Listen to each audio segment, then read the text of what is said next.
Hello everyone. Today again I am here to discuss source documents and vouchers. Last topic of your chapter accounting equation. So student, let's start.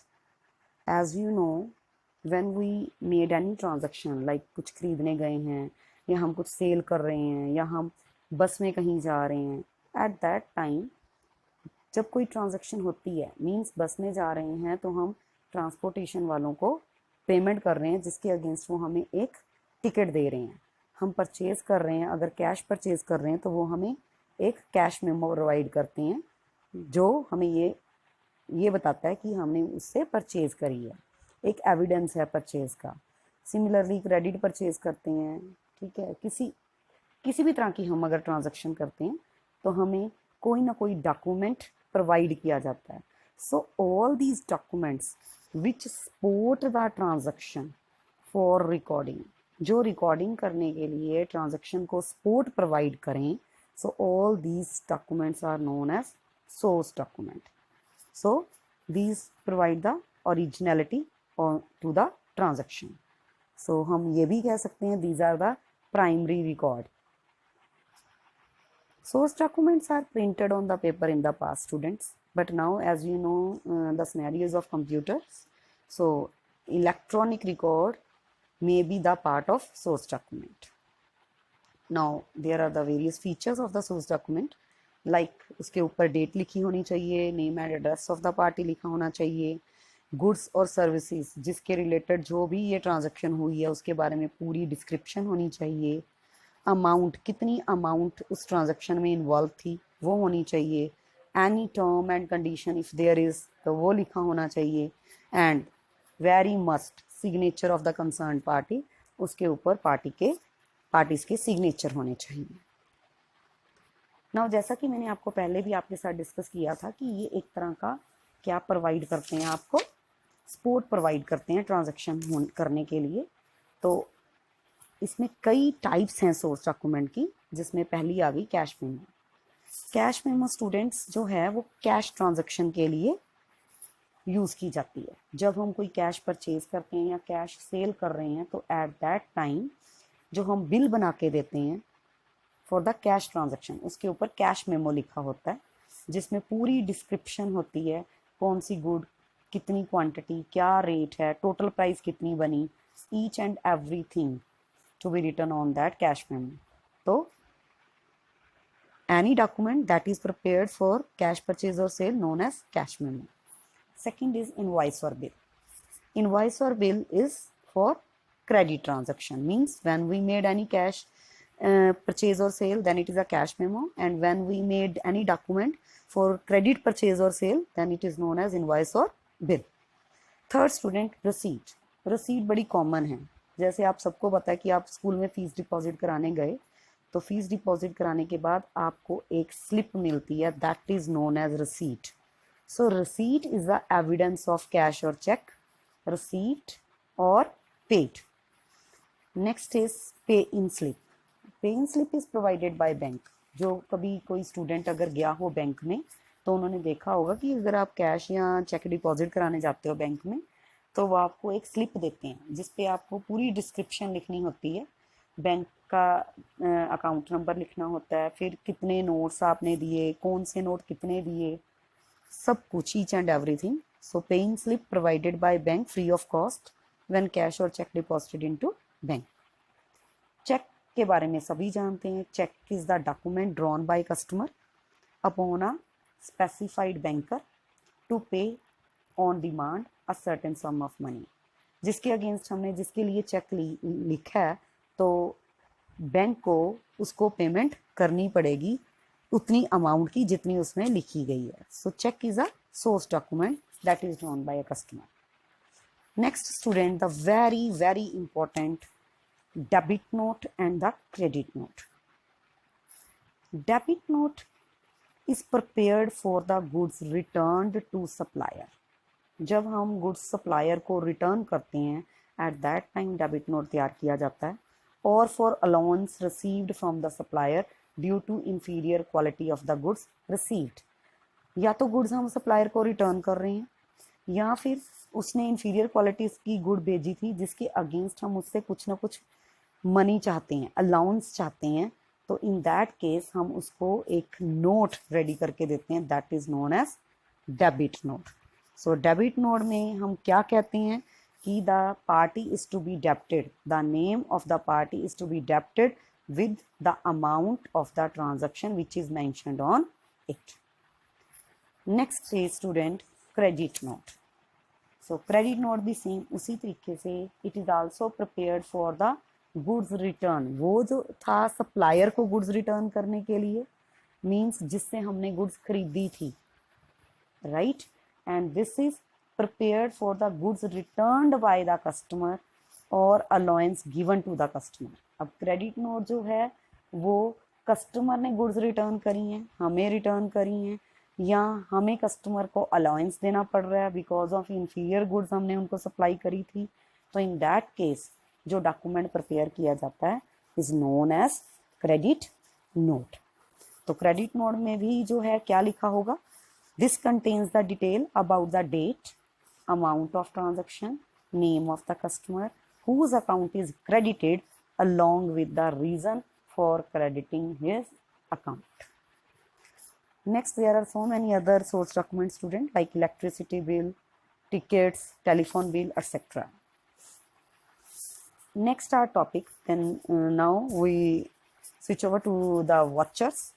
So vouchers are the documentary evidence in support of an entry appearing in the books. जो books में हम entry कर रहे हैं उसको support करने के लिए एक डॉक्यूमेंट्री एविडेंस, एक proof, that proof is known as voucher. It is serially numbered, हर ट्रांजैक्शन के लिए वाचर होता है, and these vouchers analysis the source document, source document को एनालाइज करेंगे क्योंकि source document are the base for preparing vouchers. It tells about the accounts to be debited और credited, ये हमें ये भी बताएंगे कौन सा अकाउंट डेबिट हो रहा है, कौन सा अकाउंट क्रेडिट हो रहा है। It is the evidence for future, future के लिए एक तरह का प्रूफ है। The most important, vouchers are signed by accountants and counter signed by manager और any authorised person. Now student, then आप सोच रहे होगे then what is the difference between source document and vouchers. So जैसा कि meaning हमने पहले ही कर लिया है, पर्पस के बेसिस पे अगर देखें तो source document is preparing because providing a base for the watcher, and watchers are used for analysis the transaction को प्रॉपर वे से एनालाइज करने के लिए कि क्या डेबिट हो रहा है, क्या क्रेडिट हो रहा है, watchers are to be prepared. Then next is recording में बेटा it acts as a base for preparing accounting watcher, means source document जो हैं वो वॉचर बनाने के लिए बेस प्रोवाइड करते हैं, एंड वॉचर्स जो हैं it act as a basis for recording transaction, और ट्रांजैक्शन को प्रॉपरली रिकॉर्ड करने के लिए जो बेस है that is a voucher. Next is preparation, what source documents are prepared when the transaction occur, उसी टाइम जब ट्रांजैक्शन हो रही है या इवेंट हो रहा है, at that time it is prepared, but vouchers are to be prepared later on. It may be prepared either an event or a transaction occur, जब हुई है ट्रांजैक्शन तब भी बन सकता है और later on भी बन सकता है। Then next है बेटा validity. Source documents are used as a evidence in the court of law. Court of law में इसको as evidence use किया जा सकता है, and watchers can be used for assessing the authentication of the transaction. और transaction कितनी सही है उसकी ऑथेंटिकेशन चेक करने के लिए वॉचर्स यूज़ किए जाते हैं। नेक्स्ट प्रिपेयर्ड बाय, जैसे कि हमने पहले भी डिस्कस किया है, source document is prepared by a person who are directly involve the transaction और who are authorised to prepare और अप्रूव द डॉक्यूमेंट। जो पर्सन डायरेक्टली ट्रांजैक्शन से डील कर रहा है, ट्रांजैक्शन कर रहा है, वो भी बना सकता है, या कोई ऑथराइज्ड पर्सन, जैसे कि हम किसी शॉप पे मॉल पे जाते हैं तो मैनेजर बैठे होते हैं या वहाँ पे बिल आपका बनाने वाले पर्सन्स बैठे होते हैं, वो ऑथराइज्ड पर्सन होते हैं जो आपको डॉक्यूमेंट प्रिपेयर करके देते हैं, तो कोई भी बना सकता है। But vouchers are prepared by the authorised person और बाय अकाउंटेंट्स ओनली। एग्जाम्पल्स, जैसे कि पीछे भी हमने देखी सोर्स डॉक्यूमेंट की example cash memo, invoice, paying slip etcetera. And अगर हम वॉचर्स की बात करें तो there are cash voucher, transfer voucher हैं। नेक्स्ट हम करेंगे what are the various types of accounting voucher. जैसा कि मैं अभी एग्जांपल देके हटी हूँ वॉचर्स में, cash vouchers, transfer voucher etcetera. So accounting vouchers are of two type, cash voucher and non cash voucher. Cash voucher में बेटा फर्स्ट आ गया debit voucher, it is also known as payment voucher. Why it is called payment voucher? Because debit voucher are to be prepared when cash payment is made to the third party, such as payment of any expense, payment to any creditor, etc. Second is credit voucher. It is also known as receipt voucher. Now, why it is called receipt voucher? Because it is a documentary evidence of cash received by business on account of sale of asset or account of income or cash withdrawal from bank, etc. Now next is non-cash voucher. Non-cash voucher में students आगे transfer vouchers. Transfer vouchers are prepared for non-cash transactions. So अब हम सीखेंगे then debit credit voucher and transfer voucher बनाए कैसे जाते हैं। First is debit voucher, जैसे कि आप देख रहे हैं डेबिट वॉचर जो है ऊपर name of the party, voucher number, date. Then debit voucher जैसे कि मैंने भी पहले भी बताया था, it is prepared for the payment. Let's suppose हमने मशीन परचेज करी है जिसकी हमने पेमेंट करनी है, तो ऑब्वियसली स्टूडेंट्स तो एसेट मशीनरी हमारी एसेट है, एसेट इंक्रीज हो रही है तो एसेट का बैलेंस होता है डेबिट, तो हमने आगे लिख दिया डेबिट मशीनरी अकाउंट। क्योंकि मशीनरी परचेज करने के लिए पेमेंट की जा रही है तो वो लिखेंगे इसमें 20,000 और मैनेजर और अकाउंटेंट के साइन हो जाएंगे।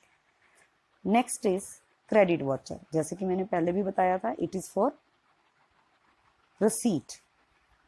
जैसे कि हमने फर्नीचर कोई सेल किया, नीचे लिख दिया नरेशन के फॉर्म में, तो फर्नीचर सेल किया तो पैसे मिल रहे हैं, right, so that's why credit watcher बन रहा है। लेकिन इसमें हम लिखेंगे कि पैसे क्यों मिल रहे हैं, due to sale of furniture, तो फर्नीचर अकाउंट लिख रहे हैं। क्रेडिट आगे क्यों लिखा, क्योंकि फर्नीचर जब सेल होता है तो ये एसेट है, एसेट का बैलेंस होता है डेबिट। अगर एसेट डिक्रीज हो रही है तो हमें उसका उल्टा बैलेंस क्रेडिट लिखना पड़ेगा उसको रिड्यूस करने के लिए। ये आप आगे जाके बेटा जी जर्नल के बेस में बहुत अच्छे से समझ जाओगे। 800 रुपीज़ तो क्रेडिट वॉचर बन गया। Next is transfer watcher. Transfer watcher जो होता है वो नॉन कैश होता है। जब हम क्रेडिट पे कुछ परचेज और सेल करते हैं, जैसे कि मैं एक एग्जांपल लेती हूँ, goods purchase from masher Nitin and company on credit, तो अब ट्रांसफ़र वॉचर में दोनों एंट्रीज आएंगी, डेबिट की भी आएगी और क्रेडिट की भी आएगी। डेबिट में क्या आएगा कि गुड्स परचेज करी हैं तो परचेजेस अकाउंट डेबिट हो रहा है 8600 से, स्टॉक इंक्रीज हो रहा है, एसेट इंक्रीज हो रही है, लेकिन उधर से हमारे पैसे देने के लिए लाइबिलिटी भी इंक्रीज हो गई, नितिन हमारा क्रेडिटर बन गया। सो दैट्स वाई उसके अकाउंट को भी हम क्या कर रहे हैं, क्रेडिट, बिकॉज क्रेडिटर का बैलेंस क्रेडिट होता है। तो अगर हमारे क्रेडिटर इंक्रीज हो रहे हैं तो हमें सेम बैलेंस देना पड़ेगा क्रेडिट। जैसा कि मैं फिर बता रही हूँ स्टूडेंट, जब आप नेक्स्ट चैप्टर जर्नल करोगे तो आपको ये डेबिट क्रेडिट कंसेप्ट अच्छे से क्लियर हो जाएगा। तो 8600 तो मैनेजर एंड अकाउंटेंट के साइन। तो in this way you can also prepare debit, credit and transfer voucher. I hope सबको अच्छे से समझ आ गया होगा।